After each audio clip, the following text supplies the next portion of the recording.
Ahoy there, mates. Welcome aboard. You found your way to a captain's quarters of the Pirate Therapist. I am your host, Lee Perry, and today we're navigating some particularly misty waters. If you've been feeling a bit adrift, like the holiday gold has run out and the wind has been sucked right out of your sails, you're not really lost at sea. So, in this episode, we're tearing down the dangerous myth of the solo sailor. We're going to talk about why being independent is a trap that leads to shipwrecks, and why interdependence is the art of tying your ship to a loyal fleet, and how that's the best way to survive the great storms of life.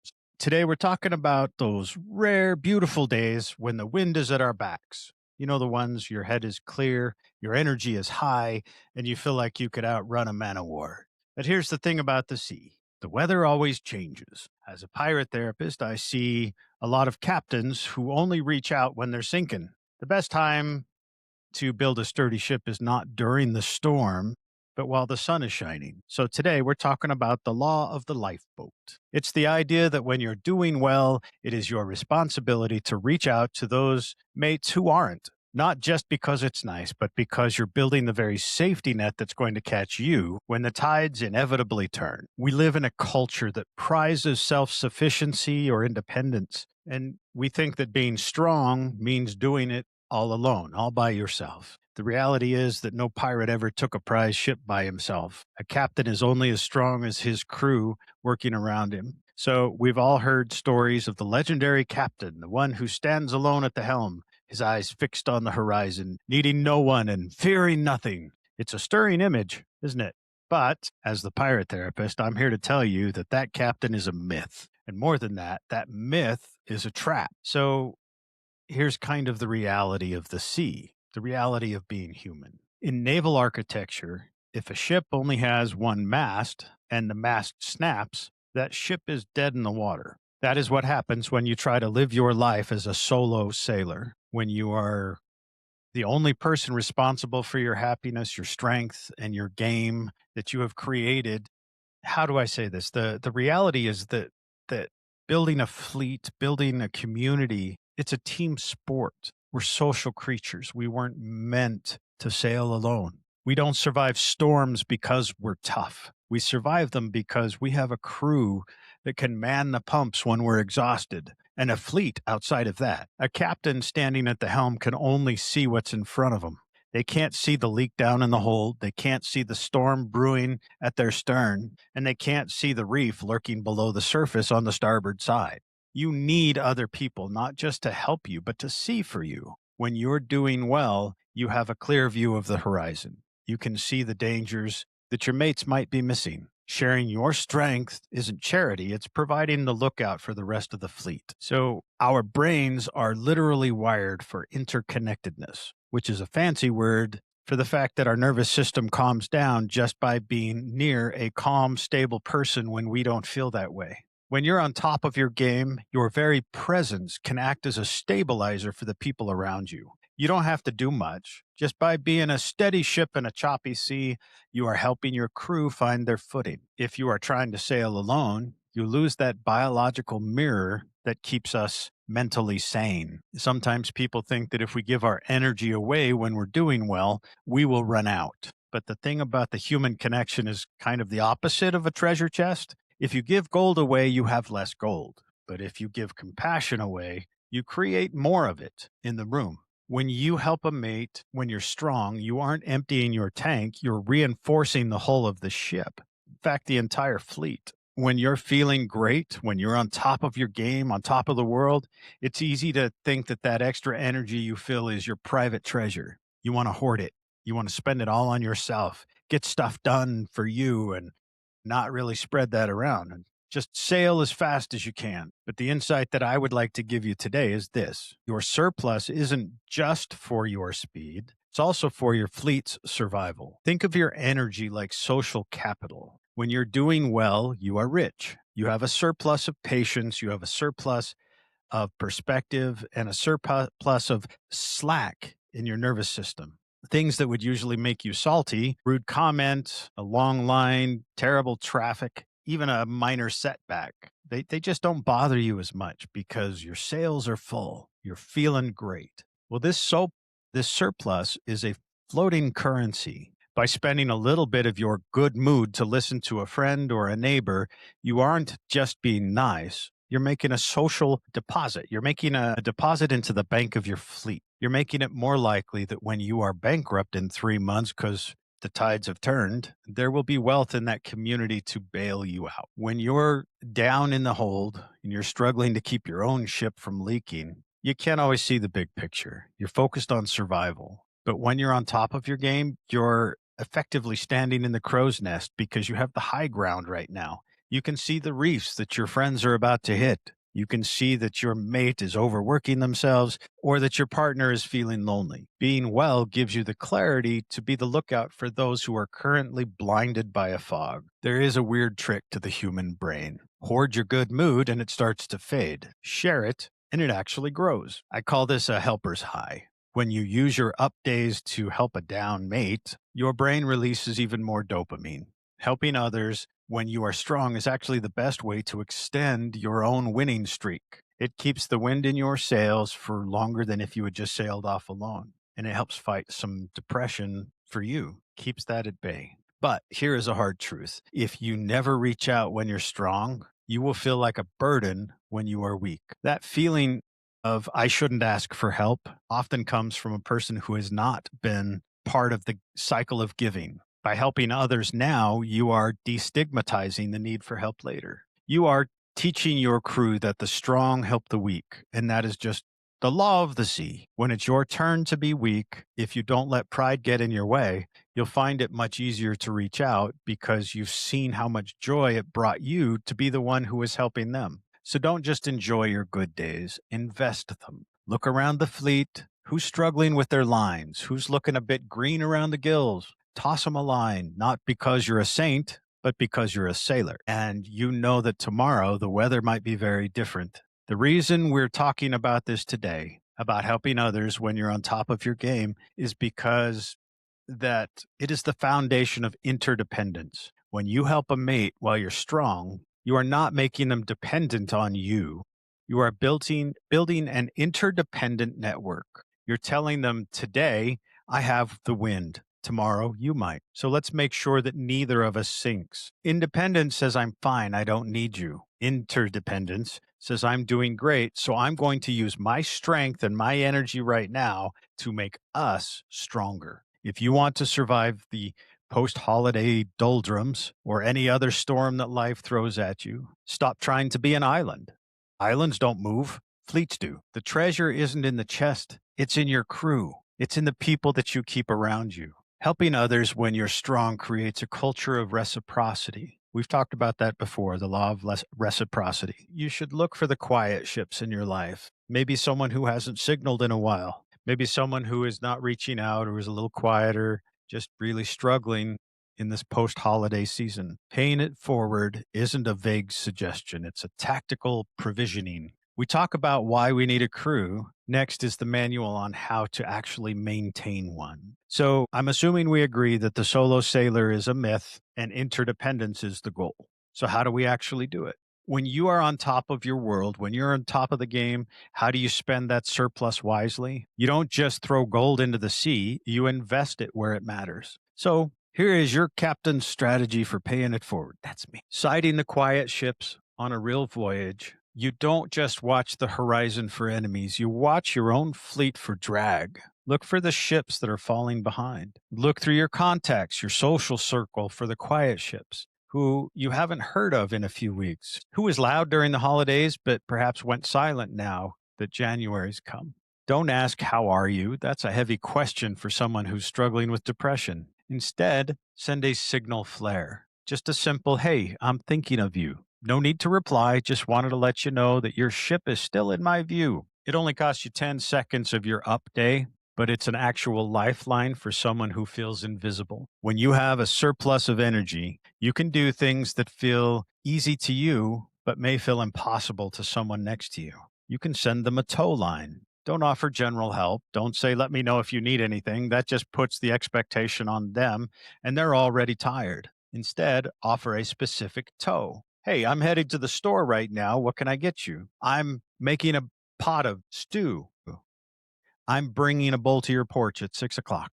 By taking the decision making out of it, you're literally pulling them along in your wake. And we can stock the emotional pantry, if you will. Think of every kind act that you do when you're strong as a barrel of salted beef stored in the hold. You aren't going to need it today, but you are going to need it. You can be that positive for someone else's small wins. If your friend mentions they finally went for a walk or finished a task, celebrate it like they just captured a Spanish galleon. Pour your extra enthusiasm into their empty tank. When you validate someone else's effort while you're feeling good, you're building a culture of positive thinking. Later, when you've forgotten how to be proud of yourself, they will be the ones holding the mirror up for you. Think of you investing into the people around you as a no interest loan.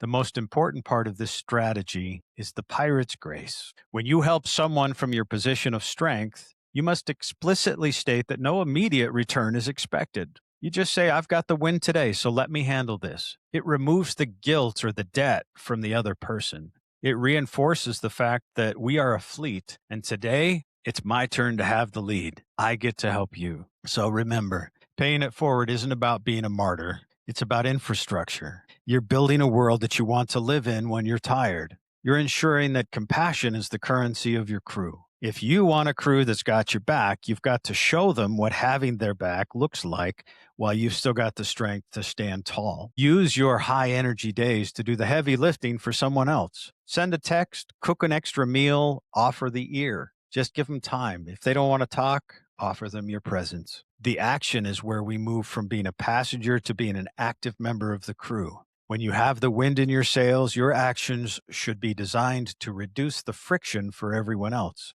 I made a short list of tactical actions you can take when you are on top of your game. All right, so assuming you're feeling strong, your hull is tight, your spirit is high, and you have a surplus of energy. Now, how do you actually deploy that to help your fleet? We don't just sail around shouting, be positive at sinking ships. We need to take action. So there are 3 levels here in this list. The first is the signal flare. When someone is in a slump, their world shrinks. They feel like they're drifting in a fog bank and no one is able to see them. So the signal flare is the tactical action of reaching out when that social fog of January is at its thickest. It is a low effort, high impact way to maintain the fleet without putting the burden on a struggling mate. So here's a breakdown. When a sailor is in a slump, their world shrinks. They start to feel invisible, as if they're drifting in a fog bank where no one can see their ship.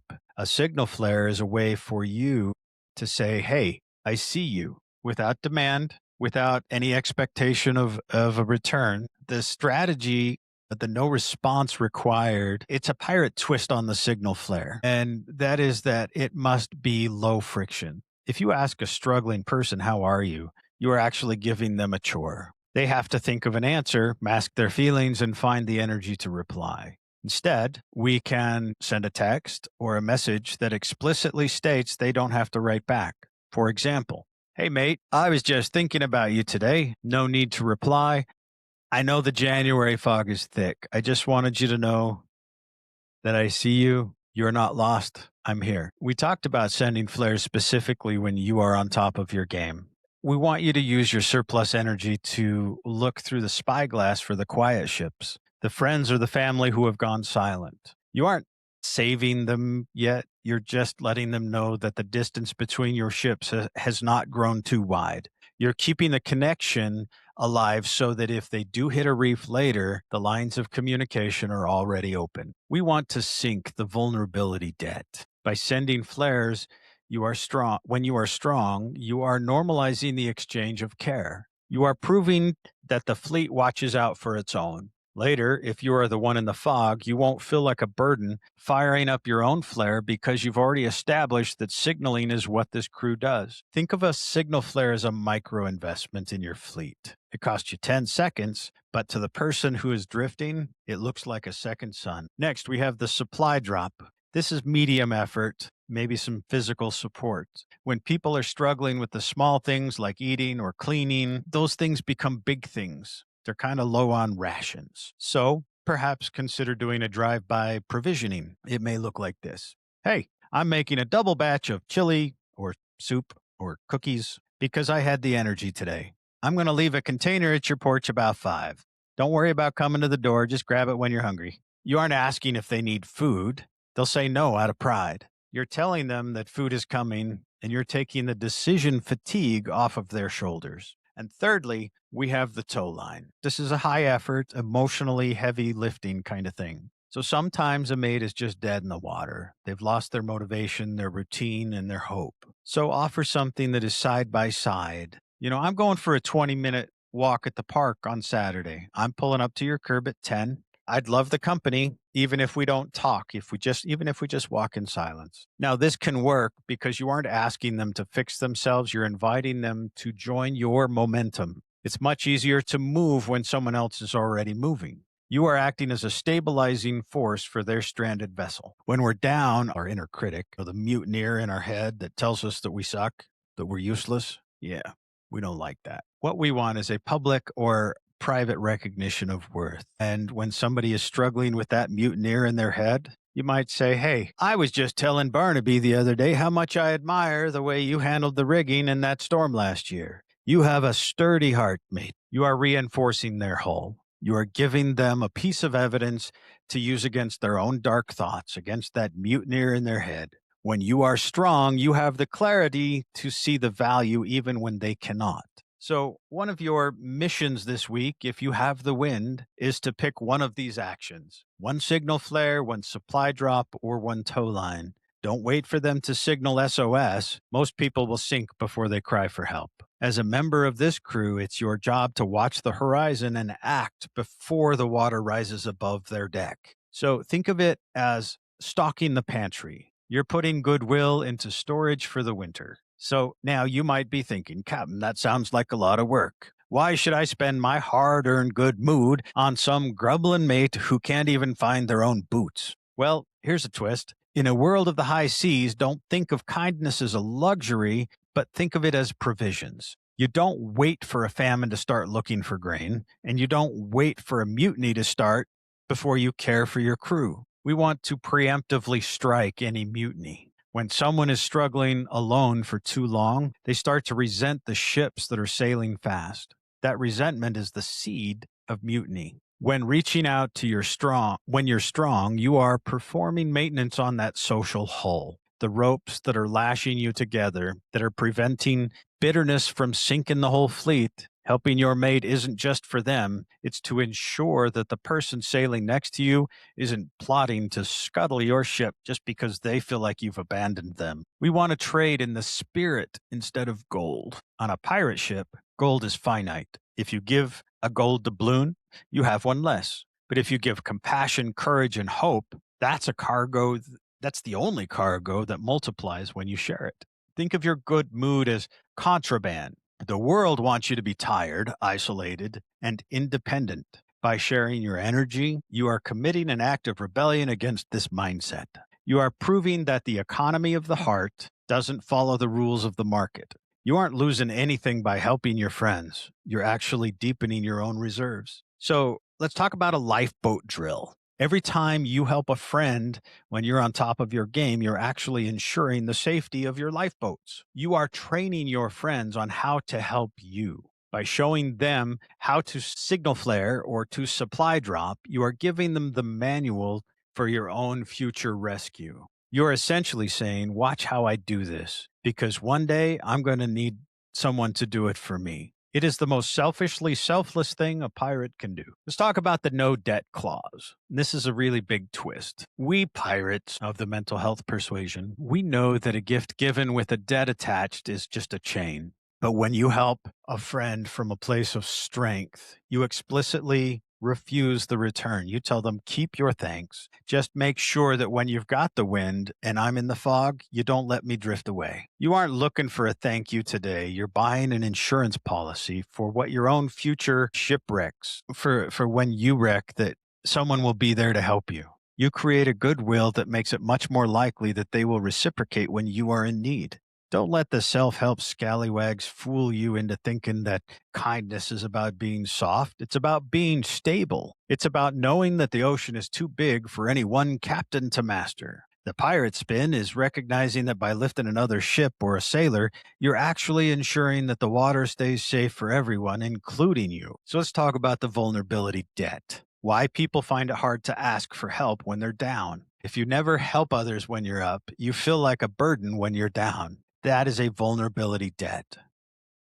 It isn't just a feeling of guilt, it's a structural weakness in your fleet. If you don't understand the insight behind it, you'll find yourself sinking with a flare gun in your hand that you're too proud or too ashamed to use. Here is some insight into why we let this debt keep us from the help we need. Let's dig into the dark hold of the mind for a second. Why is it that when we are struggling, we feel like we've lost the right to be heard? That is the vulnerability debt insight. It's the belief that the human connection is a pay to play system. Most sailors operate on a hidden ledger. We believe that value equals productivity or service. When you are not on top of your game, your brain tells you that your value has dropped to zero. Because you aren't currently providing for your crew, you feel like you have no currency to buy their support. But for me and my crew, we know that your value does not exist in your cargo. It's in your crew. It's in your fleet. You're valuable. It's not in your cargo.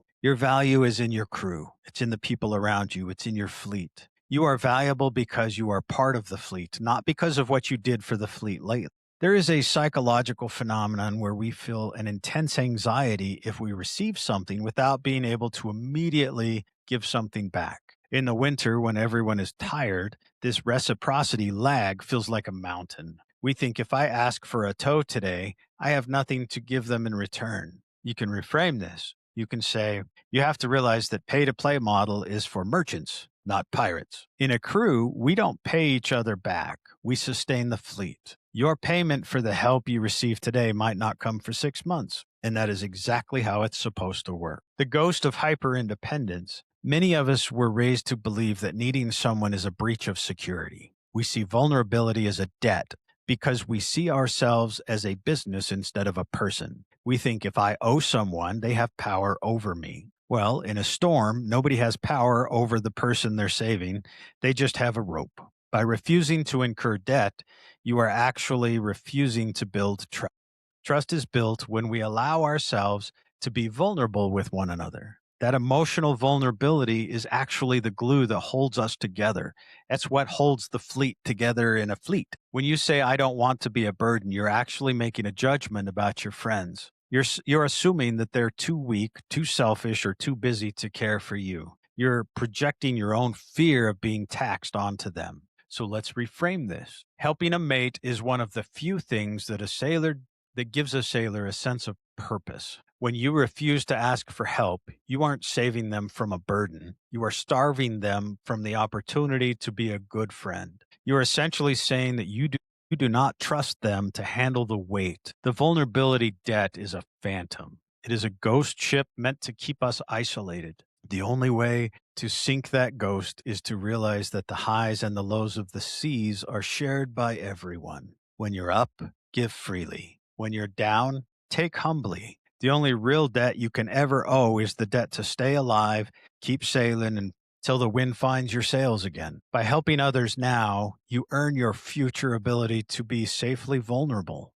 Try to stop seeing help as a transaction. Help is a cycle. When you give help, you make it safer for everyone, including yourself, to ask for it later. The solution to a vulnerability debt isn't just about feeling better, it's about restructuring your fleet. To stop feeling like a burden, you have to change the way you view the economy of your relationships. So, how do we pay off this vulnerability debt before it pulls us under? How do we stop looking at a helping hand like it's a loan that we cannot afford to pay back? Well, here is this captain's solution to balancing the books in your soul. The first step is a mental reframing. You have to stop seeing help as transactional. I give you X, you owe me Y, and start seeing it as an investment in your fleet. When you help a mate while you're strong, tell yourself, I am not buying a favor. I am strengthening the ships around me. I am helping my fleet. And when the fleet is strong, everyone is safer. By helping others, you aren't putting them in your debt. You're raising the safety rating of the entire ocean that you're sailing in. An open books policy. When the debt grows, It grows in the dark. It grows because we assume our crew sees us as a burden. So I would like you to consider practicing total transparency. If you need help, but feel the debt, say so. Hey, I'm a bit lost in the fog and I could use a tow. But I'll be honest, I'm feeling guilty because I haven't been around much lately. I feel like I've been a burden. 9 times out of 10, your crew will laugh and say, Belay that talk, Captain. We've been waiting for you to signal. And by naming that debt, by bringing it into the open, you're taking away its power. You can all laugh about it. You can move forward. If you hide it, if you keep it buried, if you keep it insulated in your own brain, it grows and it becomes more negative. So if your pride won't allow you to accept charity, then make a pirate's vow. Accept the help today with the explicit promise to yourself that you will pay it forward, not backward. The logic here is you don't have to pay back the person who saved you. That's not how crews work. You pay it to the next person who needs it. This turns your debt into a forward moving mission. It gives you a reason to get back on your feet, not because you owe a debt, but because you have a job to do for the next person who's in trouble. Believe it or not, radical receiving is an act of generosity. Practice radical receiving when someone offers a hand and say yes and thank you, and then stop talking. Don't apologize. Don't explain why you're weak. By accepting help gracefully, you are giving your friend the gift of being the strong one today. You are allowing them to exercise their own captaincy. You're letting them feel the helper's high that we talked about. Your yes is the fuel to help their up day. Don't wait for a hurricane to start sinking your ship before you ask for help. Practice asking for micro help when you're doing okay. Ask a friend to help you move a piece of furniture or for a recommendation on a book. You're greasing gears. By making these small, low stakes requests for help, you're training your brain to realize that the world doesn't end when you rely on someone else. It makes the big SOS feel like a natural part of the job when you're really in trouble. So let's look at the debt. It is a lie that is told by a lonely heart. The solution is to realize that in a true crew, there are no burdens, there are only responsibilities. Today, your responsibility might be to help. Tomorrow, your responsibility might be to let yourself be helped. Both of these are vital to the voyage and overall well being of your fleet and crew. Now drop the pride, fire the flare if you need to, and remember, we sail together or we don't sail at all. So I don't have a lot of people responding when I'm asking for things, so I go and look for letters online sometimes that people ask, kind of like a Dear Abby kind of thing, an advice column, if you will. And so here's one that I'm going to respond to. It was not written to me, but I'm going to respond to it as though it were. It says, I'm finally feeling great after a rough year. I want to just run off and enjoy my life, but I see my best friend is really struggling in these post-holiday blues in these months. Part of me feels guilty for being happy,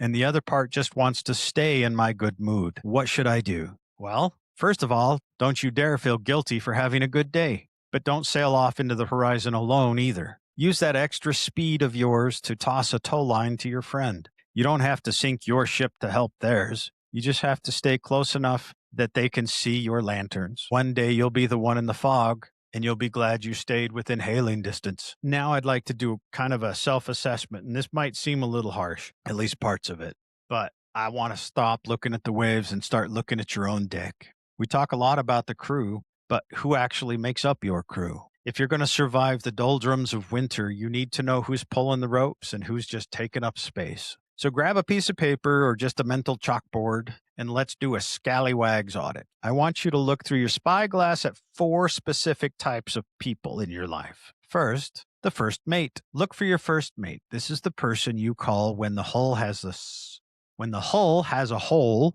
the size of a cannonball. They don't judge. They don't look at that leak and start judging. They just start bailing water.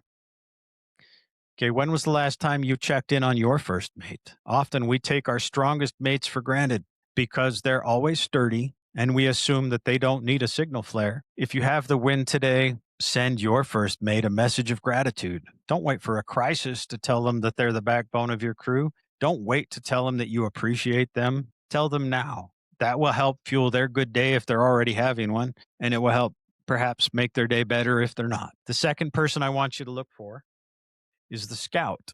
This is your perspective giver. These are your friends who aren't necessarily in the thick of it with you, but they have a better view from the crow's nest. They're the ones who say, you're working too hard, or you're kind of sounding a little salty. They may even say, you know what? I think you need a nap.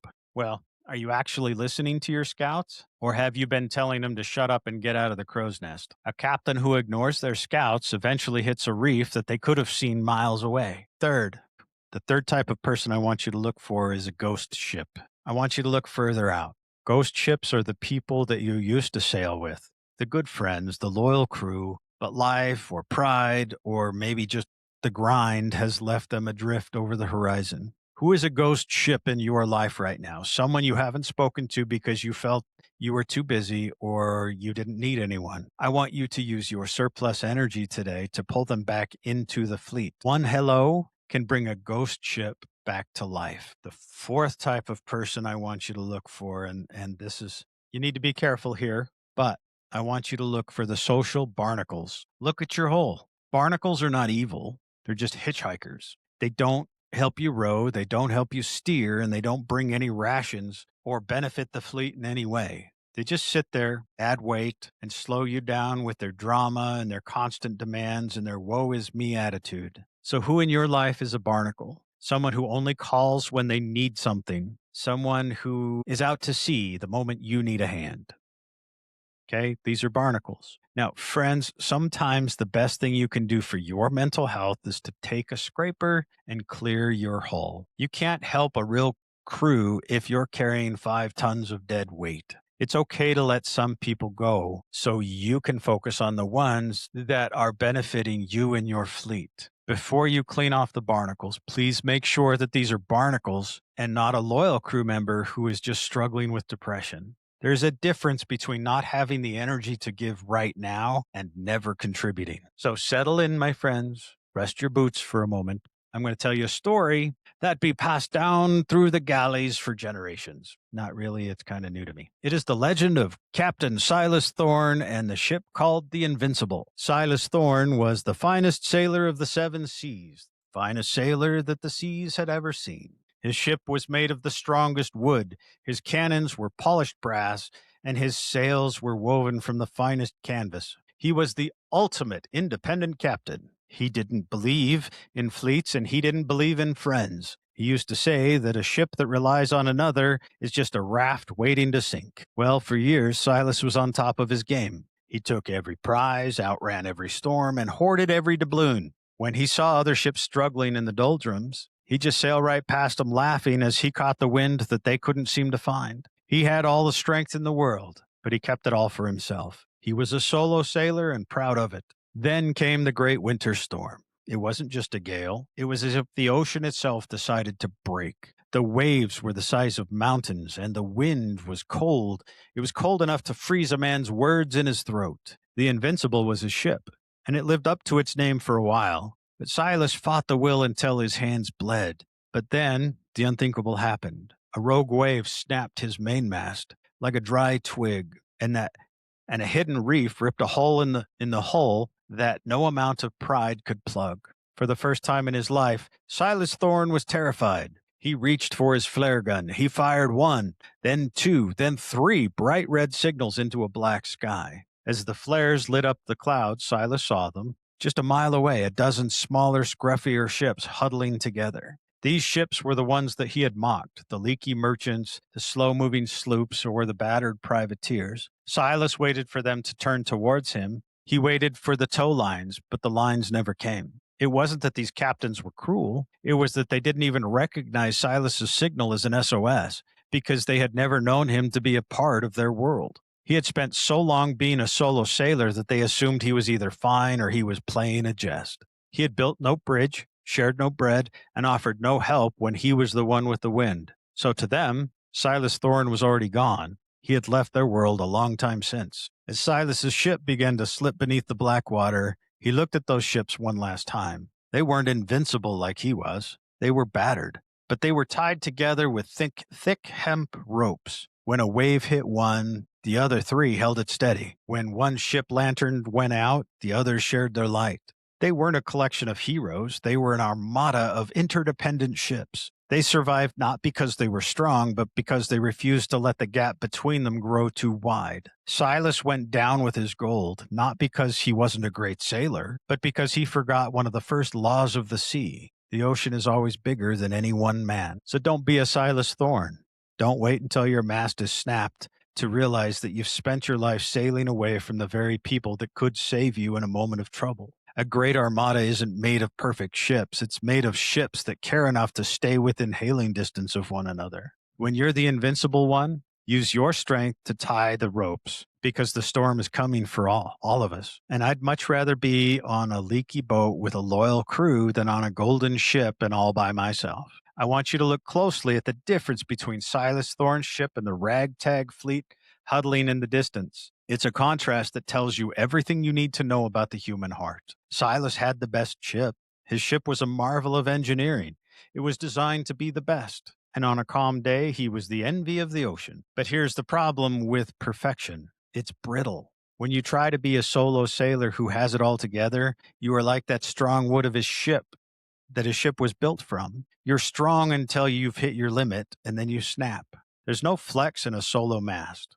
There's no backup plan for a man who thinks he's invincible. Silas's strength was a solitary strength, and in a world as big as the sea, solitary strength is just a fancy way of saying, I'm fragile. Now, look at the Armada. If you saw them in the harbor, you might laugh. One ship had a patched hull, another had a sail made of 3 different colors of canvas. Individually, they're all failing by Silas's standards. They were leaky and they were slow, but they were even scarred, but they had something that Silas couldn't buy with all of his gold: elasticity. Because when they were tied together with those thick hemp ropes, they didn't have to be perfect. They knew how to communicate. They knew how to work with each other and what signals they would give when they needed help. When a wave hit the smallest ship, the weight of that blow was distributed across the whole fleet. The ropes would groan and the wood would creak, but the fleet would flex. They survived because they allowed their individual weaknesses to be absorbed by the collective strength of the fleet. There was a visual contrast that night, too. Silas's ship was dark. He had plenty of oil, but once the mast snapped and his lanterns went out,